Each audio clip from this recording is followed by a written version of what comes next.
Welcome back into the GSMC Sports Podcast for our final segment of the day, where we are going to be diving into the Dallas Mavericks, who of course just lost in the NBA Finals, but all in all had a very impressive season, considering the fact that after last year it was a little bit embarrassing for them the way that they tanked down the stretch of the season to fall out of the play-in tournament and into the lottery, and were definitely facing a lot of scrutiny about the idea that they had just given up all of these assets to go get Kyrie Irving, where at that point especially there was very little evidence that Kyrie was actually going to be willing to buy into an NBA roster at that point. And that not just the roster, but the franchise as a whole, and whether or not he was going to, be committed long term, even with a contract, because we've seen him,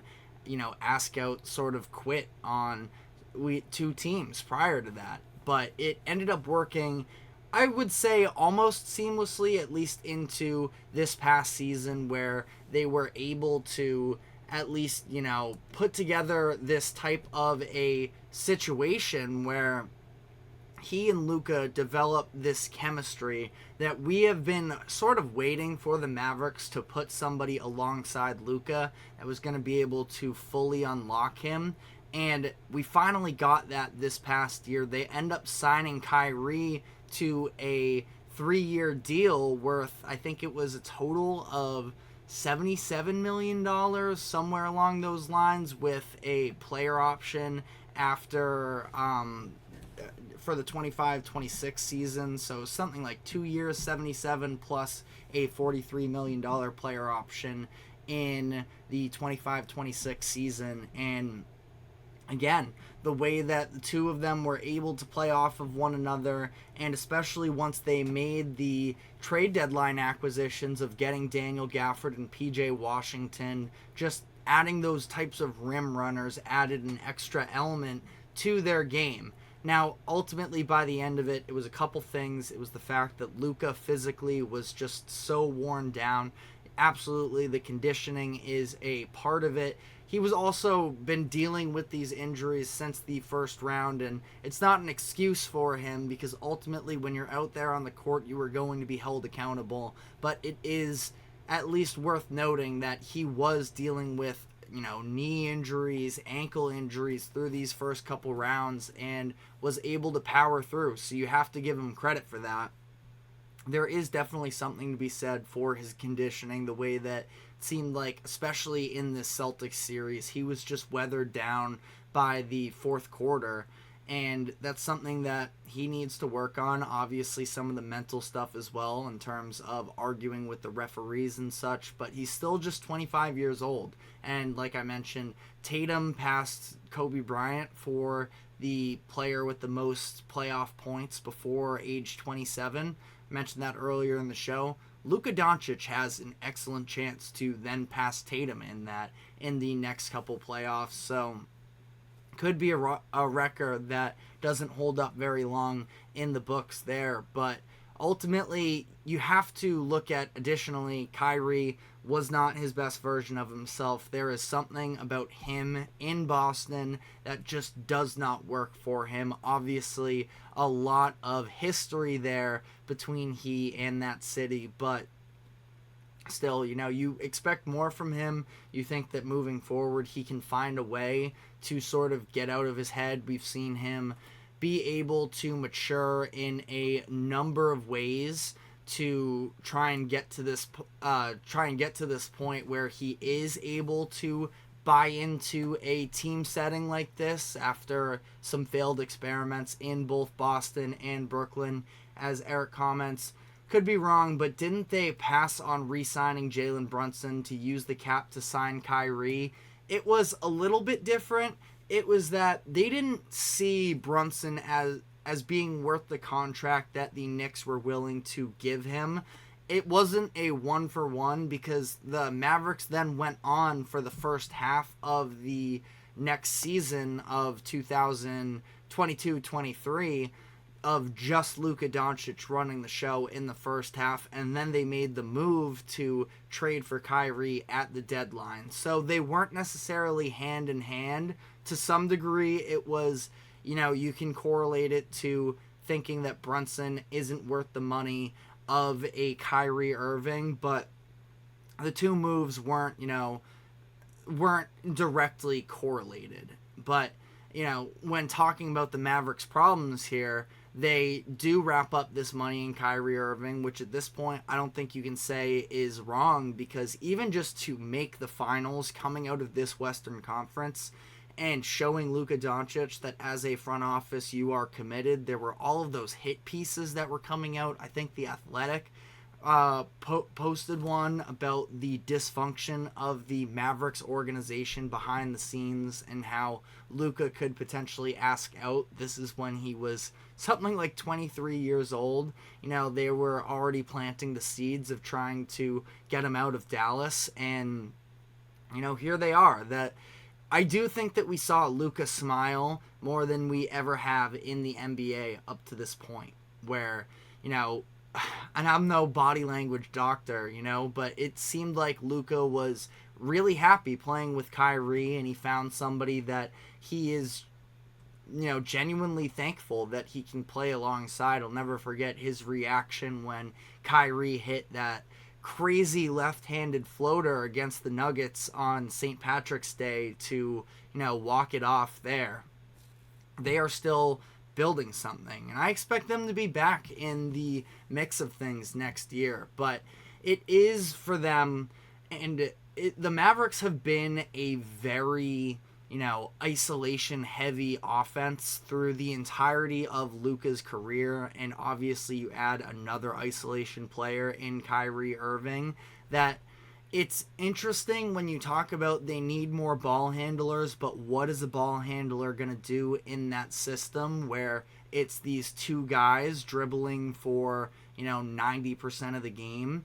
So they need to find a way to either establish a more collaborative team effort. And, the Celtics were very ISO heavy, it felt like, for a number of years, but they found a way, and it's small stuff, and I already think the Mavericks have a little bit of the baseline, considering the fact that they have these players who understand their roles, and PJ Washington, being able to knock down the above the break three-pointer is going to be massive for him. He's very competent when he's in the corner, but for the Celtics, they were comfortable leaving basically anybody but Luka and Kyrie open at the top of the key and on the wings. Really, as a Celtics fan myself, the only players I didn't feel comfortable with taking those open three-pointers were Luka, Kyrie, and weirdly enough Dante Exum, who was a great find for them. As things currently stand, I want to say he's under contract for next season.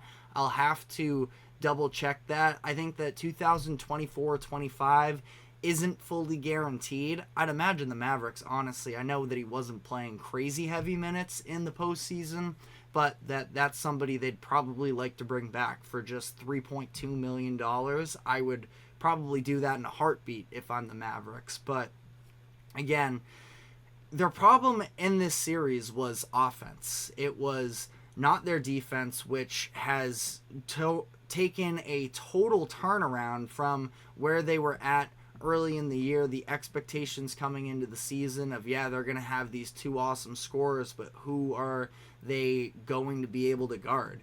Their defense was even good in this final series, but the offense was just so bad that it was even creating looks for the Celtics on the other side. So I'm not sure necessarily what the options are moving forward here. I'm sure they would love to take the $17 million or $16 million that's owed to Tim Hardaway Jr. on an expiring contract. Maybe throw some picks in there and try and upgrade there. Maxi Kleber is somebody who I thought was really impactful for them during that Clippers series, and somebody that I'm not fully willing to turn the page on just yet necessarily. But once he dislocated his shoulder, he was borderline unplayable for the Mavericks because of the fact that he just wasn't a threat offensively whatsoever without any form of spacing. And maybe that's something that he can come back from when he gets healthier in the offseason, or maybe it's time to sort of roll the dice a little bit and see if you can upgrade that position for a guy that's making $11 million as well. In terms of their draft capital, they don't have their pick this year. They have first-round picks in 2025 and 2026 that can be trade assets for them. They have already moved on from their 27, 28, 29, and 30 picks, so they're pretty all in as things currently stand anyways. I understand that, a lot of people have different philosophies. I feel like to some degree, once you're all in anyways, you might as well fully commit to it, because it's not like you're going to have very much going for you anyways if things don't play out. You have Luka Doncic, who's still just 25 years old. I would definitely be willing to part ways with those draft picks in the next coming years. Again, I understand some of the drawbacks to it of what if Luka in 2 years just decides, nope, I'm out, I'm forcing a trade. Then you're kind of screwed over regardless of whether or not you have those future draft picks. So it's interesting to see. I'm not sure exactly what they need. Again, maybe if it's just a wing that has the ability to be able to create a little bit more on their own. Now, I will get some better names for you exactly in time to come here, but I feel like overall having Kyrie at the 1, Luka, somebody at the 3, and then running PJ Washington, Derek Lively, that is a very enticing roster to me. And I feel like there's maybe even a world, I don't know, just sort of throwing it out there, if Josh Green can become somebody that can put something together, could be interesting. Eric says Klay Thompson stopped following the Golden State Warriors on Instagram. I think I forget who it was he followed as well. I think it was Paolo Banchero of the Orlando Magic. It was something like that. So funny the type of journalism we have here in 2024 where, he clearly did that to put out signals. Like, he obviously understood what he's doing. As silly as it is to sort of look into these things, we're giving the athletes what they want. And, it's interesting. Klay Thompson, I feel like he's going to get paid. And I wouldn't pay him personally, but if you are one of sort of those middling teams, I can understand the argument of, if you don't think you're going to use the cap space anyways, why not overpay a little bit for somebody with championship experience? Klay is interesting. Again, I just don't think that he can necessarily put the ball on the floor like he used to. He's not the same level of defender that he used to. He provides the shooting that the Mavericks desperately need. Again, especially when we talk about those above the break threes, they need somebody that can actually extend out a little bit more. By the way, Josh Green was actually hitting these shots. I think he had 3 threes last night that went in. So again, internal development there. I'm a little curious to see whether or not he can work his way into a more significant role with that Mavericks team. But I don't know, Klay to the Mavericks, you tell me. I don't think so. I think that he's going to get more money than the Mavericks have to spend, but would be a very interesting fit. But we'll come to you with some more developed ideas as the offseason moves on. But that is all we have time for today. Thank you very much for tuning into the GSMC Sports Podcast. Thank you to the GSMC Sports Network for allowing us to host this show. Remember to like, follow, subscribe wherever you keep up with us. And check us out on social media as well for more exclusive short content. Just as a heads up, we will not be hosting the show on Friday because I will be in attendance of the Celtics championship parade. We're going to get some videos and some pictures to show on the account here, so definitely stay tuned for that. But as for today, that is all we have. We are live every 2 to 3 p.m. Eastern, so we will see you tomorrow afternoon. Take care.